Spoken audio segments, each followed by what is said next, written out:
नमस्कार दोस्तों, welcome to our channel PK creative knowledge. आज हम अपनी भूगोल की अगली क्लास में यह जानेंगे कि भारत के साथ बांग्लादेश का भौतिक, राजनीतिक एवं सांस्कृतिक संबंध कैसा है, जो कि हर एक भौगोलिक दृष्टि से भारत का सबसे अच्छा पड़ोसी देश माना जाता है। यह भारत के पूरब में स्थित एक देश है, इसलिए इसको पढ़ना हमारे लिए बहुत ज्यादा बेहद इंपॉर्टेंट हो जाता है, क्योंकि भारत अपने सभी पड़ोसियों देशों के साथ जो सीमा साझा करता है, उसमें से देखा जाए तो बांग्लादेश के साथ सबसे ज्यादा साझा करता है। इस नाते हमें बांग्लादेश को और ज्यादा पढ़ने का इंपॉर्टेंस बढ़ जाती है, क्योंकि बांग्लादेश को निर्माण करने में भारत का अहम योगदान है। भारत ने ही बांग्लादेश का निर्माण करा। एक समय जब भारत अखंड भारत था, उस समय ना तो पाकिस्तान था और ना तो भारत के साथ बांग्लादेश की सीमा साझा होती थी। सब बांग्लादेश और पाकिस्तान एक में थे। उस समय हमारा जो बांग्लादेश देश है अभी, ये पश्चिम हमारे जो बंगाल है उसका हिस्सा हुआ करता था।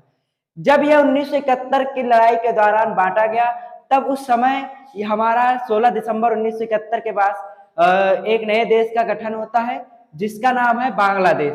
उसके साथ भारत का भौतिक संबंध कैसा है, सबसे पहले हम उसके बारे में जानेंगे। उसके बाद उसका साथ भारत का राजनीतिक संबंध कैसा है, उसके बारे में जानेंगे। सांस्कृतिक एवं ऐतिहासिक संबंध इसके क्रम के बाद जानेंगे। चलिए सबसे पहले समझते हैं कि भारत का भौतिक संबंध बांग्लादेश के साथ कैसा है। तो हमने यहाँ भारत के साथ भौतिक संबंध डाल दिया। देखिए, बांग्लादेश जो है वो एशिया महाद्वीप का हिस्सा है और भारत के पूरब में स्थित एक देश है। यह भारत दुनिया का देखा जाए तो 8वें नंबर पर जनसंख्या में आता है और भारत दूसरे नंबर जनसंख्या में।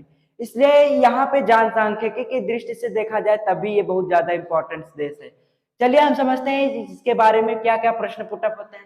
सबसे पहले हमने लिखा है एशिया महाद्वीप के दक्षिण में स्थित है। जो हमारा बांग्लादेश देश है वो भारत के पूरब में तो स्थित है, लेकिन एशिया महाद्वीप में देखा जाए तो जिस तरह भारत दक्षिण में स्थित है, उसी तरह ये बांग्लादेश भी भारत के दक्षिण में स्थित है। और यह भारत के देखा जाए तो पूरब की दिशा में स्थित है। बांग्लादेश भारत के पूर्वी दिशा में पड़ता है, इसलिए इसको हम अच्छे से जान ले कि इसीलिए इसको पहले पूर्वी पाकिस्तान कहा जाता था, जब ये पाकिस्तान का हिस्सा था। और जो पाकिस्तान वर्तमान में है, इसे पहले पश्चिमी पाकिस्तान के नाम से जाना जाता था, क्योंकि पाकिस्तान को जब बांटा गया 1947 में, तब पाकिस्तान के दो भाग थे, एक पूर्वी पाकिस्तान और एक पश्चिमी पाकिस्तान। जो पूर्वी पाकिस्तान है वो वर्तमान का बांग्लादेश है, क्योंकि वो भारत के किस साइड में था, भारत के पूरब दिशा में था। और जो पश्चिमी पाकिस्तान है वो वर्तमान का पाकिस्तान है, जो भारत के पश्चिम साइड में है, जिसको हमने पहले से विस्तार पूर्वक हमने पिछली क्लास में पढ़ लिए है। अगर आपने वो वीडियो नहीं देखा है तो आप जाकर हमारे डिस्क्रिप्टिव में लिंक दिया गया है, वो वीडियो दे सकते हैं। चलिए हम आगे समझते हैं। इसके तीन ओर से भारत सीमा भारत बनाता है। अगर हम बांग्लादेश का मैप देखेंगे तो उसमें देखोगे कि बांग्लादेश को तीन साइड से भारत घेरे हुए है और एक साइड से यह बंगाल की खाड़ी, जो एक बहुत बड़ी खाड़ी है, उससे घिरा हुआ है। और यह भारत की जितनी भी नदियां हैं उनके मुहाने पे स्थित है। मुहाना वह क्षेत्र होता है जहां पर नदियां अपना पानी अंतिम समुद्र में मिलने ही वाली होती हैं। तो बांग्लादेश जो है भारत की नदियों के मुहाने पर स्थित है, ये भी इंपॉर्टेंट है। भारत के साथ यह सबसे लंबी सीमा साझा करता है।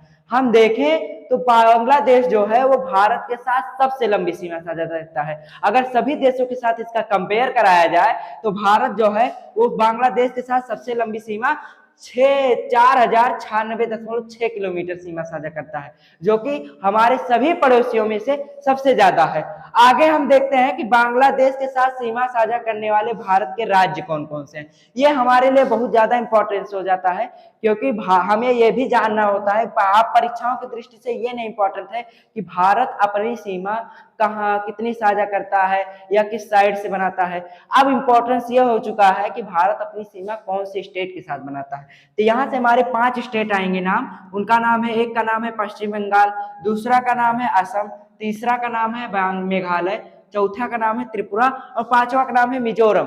हमारा जो पश्चिम बंगाल है, एक समय था जब भारत का बंगाल इसी बांग्लादेश का हिस्सा होता था। जब बांग्लादेश को भारत से अलग किया गया था 1905 में, बांग्लादेश को विभाजित किया गया था 1905 में, लॉर्ड कर्जन के द्वारा। तो उस समय पश्चिम बंगाल और पूर्वी बंगाल नामक बांटा गया था। तो जो पश्चिमी बंगाल है वो वर्तमान का भारत का पश्चिम बंगाल बन गया है, जो पूर्वी बंगाल है वो वर्तमान का बांग्लादेश बन गया है। इस समय इसलिए हम कह सकते हैं कि बांग्लादेश को दो बांटा गया है। एक जब अखंड भारत था 1905 में तब बांटा गया, एक 1947 में जब पाकिस्तान का बंटवारा हुआ तब बांटा गया। आगे हम समझते हैं बांग्लादेश के साथ सीमा, सबसे लंबी सीमा बनाने वाला भारत का जो राज्य है वो हमारा राज्य है त्रिपुरा।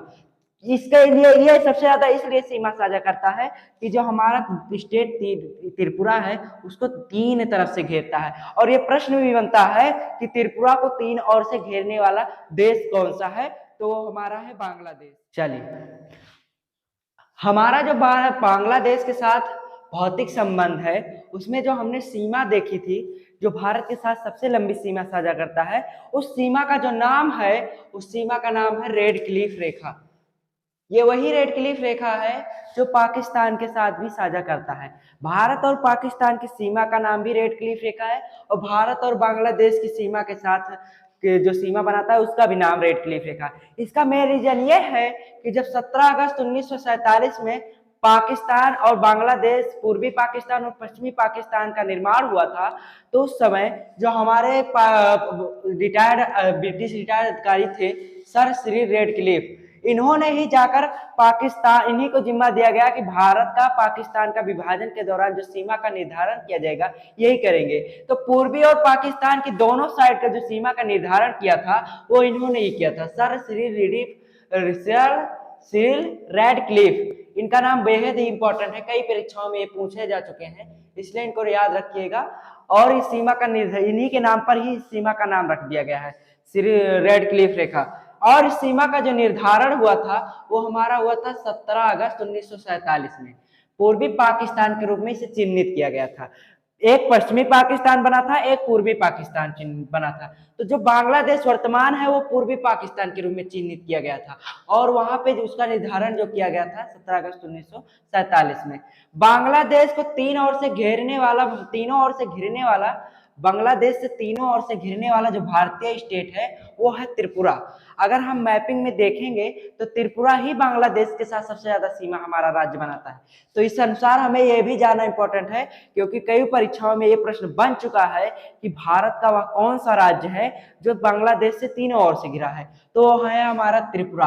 और इससे तीनों ओर से घेरने की वजह के कारण सबसे ज्यादा सीमा रेखा बनाता है, जिसकी टोटल लंबाई है 856 किलोमीटर। इसलिए इसको आप अपने नोट्स में बेहद इंपॉर्टेंट तरीके से लिखिए, कई बार ये पूछा जा चुका है।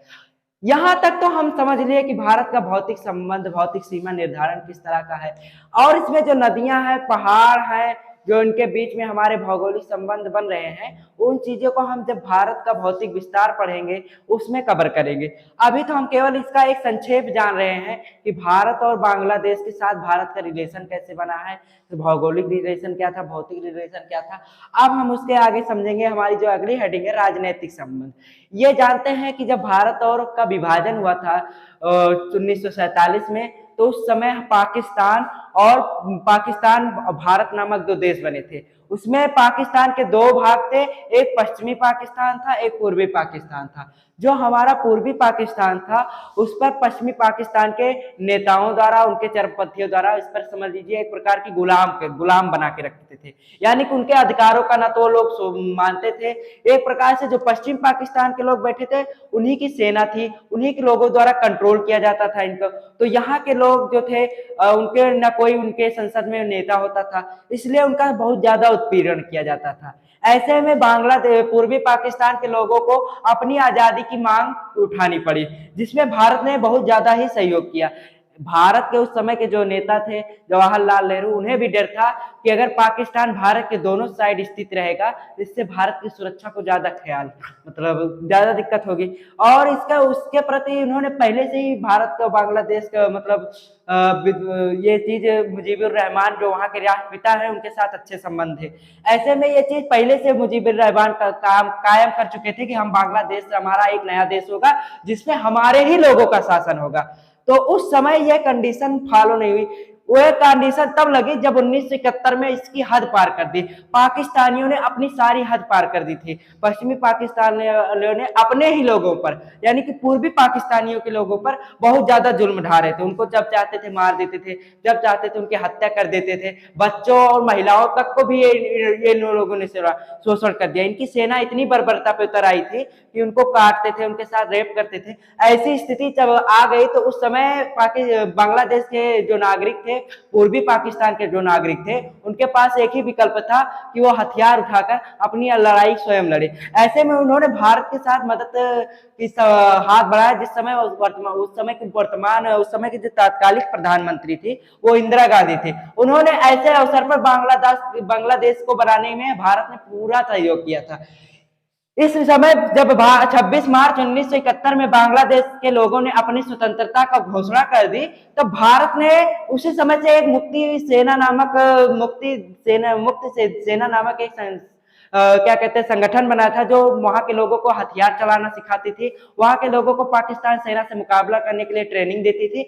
ऐसे में उसके 9 महीने बाद यानी कि 16 दिसंबर 1971 में भारत और पाकिस्तान के बीच प्रत्यक्ष रूप से युद्ध हो गया, जिसमें पश्चिमी पाकिस्तान को बहुत बुरी तरह भारत की सेनाओं ने पराजित कर दिया। यहाँ पे ये जो एक फिल्म बनी है बॉर्डर, उस पर यही आधारित फिल्म है लोंगेवाला में।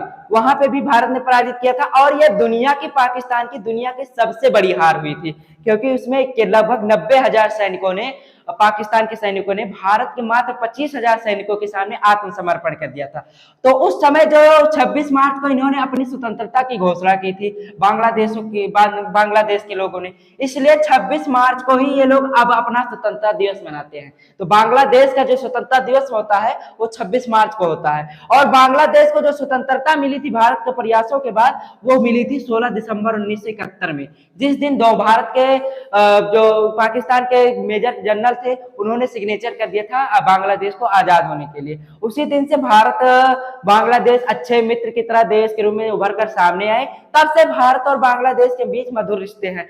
कहीं कहीं कड़वाहट आई, लेकिन वो चीज दोनों देशों ने आपसी मतभेद होने के कारण, आपसी बातचीत के कारण उसको दूर कर लिया गया है। अब आगे जानते हैं कि भारत का और बांग्लादेश का जो राजनीतिक संबंध है उसके बारे में थोड़ा। जो बांग्लादेश की संसद का नाम है वो जातीय पंचायत है। जैसे इंडिया में संसद है, वो भी इसमें एक प्रधानमंत्री, एक राष्ट्रपति की तरह काम करते हैं, उसी तरह जो बांग्लादेश की राजनीति है उसमें भी सेम उसी तरह के सिस्टम डेवलपमेंट हुए हैं। और वहां पे भी जो सर्वोच्च शासक होता है वो प्रधानमंत्री होता है। अगला हमारा जो संबंध आता है वो ऐतिहासिक संबंध आता है।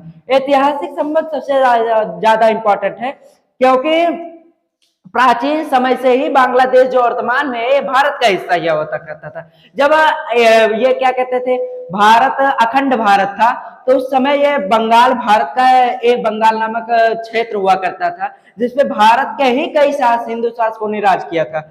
उसके बाद ये धीरे धीरे जब अंग्रेजी शासन के दौरान काल आया, तो बांग्ला जो वर्तमान बांग्लादेश बना है, ये भारत के बिहार, उड़ीसा और पश्चिम बंगाल और तथा बांग्लादेश और असम मिलाकर एक पूरी बहुत अच्छी स्टेट हुआ करता था, जो भारत का सबसे धनी राज्य हुआ करता था। तो अंग्रेजों ने अपना जो सबसे पहला कंट्रोल किया था वो बंगाल पे ही किया था, क्योंकि यहाँ पे कंट्रोल करने के बाद उन्हें ऑल इंडिया पे कंट्रोल करना सबसे अच्छी बात इनके लिए हुई थी। इसीलिए हमारे इतिहास में जो प्लासी का युद्ध हुआ था, बक्सर का युद्ध हुआ था, वो बहुत ज्यादा इंपॉर्टेंट है, क्योंकि यही दोनों युद्ध के कारण अंग्रेजों के पूरे हाथों में पूरी तरह से बंगाल क्षेत्र आ गया था। और बंगाल क्षेत्र को जब आ गया था तो उस पर काफी समय तक बंगाल क्षेत्र से ही अंग्रेजों ने भारत में प्रशासन किया था। तो इसलिए हमने यहाँ लिख भी दिया है कि अंग्रेजी शासन के दौरान यह क्षेत्र भारत की प्रशासनिक इकाई थी। लेकिन 1905 में बांग्लादेश, ये जो हमारा बंगाल क्षेत्र था, यहीं से भारत को स्वतंत्र कराने के लिए स्वदेशी आंदोलन स्टार्ट हो गया था। और उसी स्वदेशी आंदोलन में फूट डालकर राज करो की नीति तत्कालिक गवर्नर जनरल ने लॉर्ड कर्जन, तात्कालिक वायसराय था, उसने 1905 में फूट डालो राज करो की नीति को अपनाकर बंगाल को दो भागों में बांट दिया था, जिसमें एक बंगाल था पूर्वी बंगाल और जिसमें एक पश्चिमी बंगाल था। जो पश्चिमी बंगाल था इसके अंतर्गत में आया था बिहार, पश्चिमी बंगाल और उड़ीसा, और जो पूर्वी बंगाल है वो वर्तमान में आता है। जैसे बांग्लादेश और उसमें असम और मेघालय क्षेत्र आते थे। बाद में असम और मेघालय को भी बांट दिया गया, लेकिन अंग्रेजी सरकार ये कहती रही कि हम इसमें हमारी इसमें विशेष मंशा ये है कि हम दोनों क्षेत्रों की इतनी घनी आबादी होने के कारण दोनों क्षेत्रों में प्रशासन सही तरीके से नहीं चला रहे हैं, इसलिए प्रशासनिक कार्य सफलता के लिए हम इसको दो भागों में बांट रहे हैं। तब यहाँ पे पश्चिम बंगाल अलग हुआ गया था। उसके बाद ये जाकर 1911 में फिर से एक कर दिया गया था, जो क्या कहते हैं इंग्लैंड के राजकुमार आए थे उनके द्वारा, लेकिन पुनः 1947 में पाकिस्तान को अलग पाकिस्तान के साथ इसको भी भारत से अलग कर दिया गया था। इस तरह आज हमने समझा भारत का बांग्लादेश के साथ राजनीतिक, सीमा संबंध और सांस्कृतिक या ऐतिहासिक संबंध। अगली क्लास में हम समझेंगे चीन के साथ भारत का सीमा, राजनीतिक एवं ऐतिहासिक संबंध। तब तक के लिए